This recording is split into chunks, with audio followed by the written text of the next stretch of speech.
Arakan আর্মিকে মানবিক corridor দেওয়ার সিদ্ধান্তের আগে সরকারের উচিত ছিল রাজনৈতিক দলগুলোর সঙ্গে আলোচনা করা, এমন মন্তব্য করেছেন বিএনপি মহাসচিব মির্জা ফখরুল ইসলাম আলমগীর।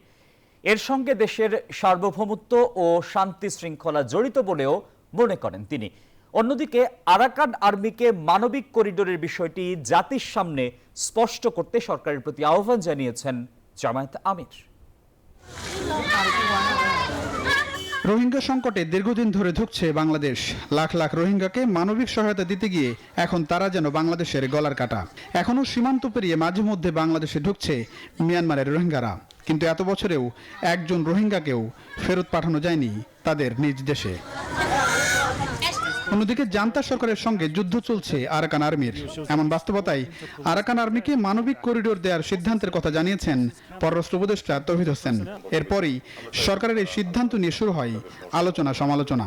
আমরা ইতিমধ্যে দেখেছি যে মধ্যস্থতার সোমবার বিএনপি মহাসচিব মির্জা ফখরুল ইসলাম আলমগীর ঠাকুরগাঁওয়ে বলেছেন, আরাকান আর্মিকে মানবিক করিডোর দেওয়ার সিদ্ধান্তের আগে সরকারের উচিত ছিল রাজনৈতিক দলগুলোর সঙ্গে আলোচনা করা, কারণ দেশের সার্বভৌমত্ব ও শান্তি শৃঙ্খলা এর সঙ্গে জড়িত। সমস্ত রাজনৈতিক দলগুলোর সঙ্গে কথা বলা, এইটা কথা না বলে তারা এককভাবে সিদ্ধান্ত নিয়ে আজকে এই হিউম্যানিটেরিয়ান প্যাসেজ করে তার জায়গা দিচ্ছে। আমাদের মানুষকে সাহায্য করার ব্যাপারে কোনো আপত্তি নাই, জাতিসংঘ উদ্যোগ নেতাকে সাহায্য করার ব্যাপারে আপত্তি নাই।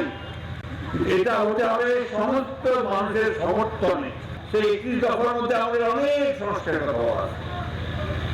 আমরা সংস্কারটা চাই, কিন্তু আমরা চাই যে সঙ্গে সঙ্গে নির্বাচনের ব্যবস্থা হোক।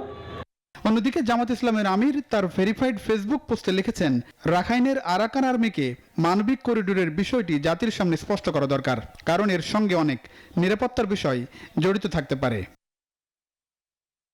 প্লাবন রহমান, নিউজ 24, ঢাকা।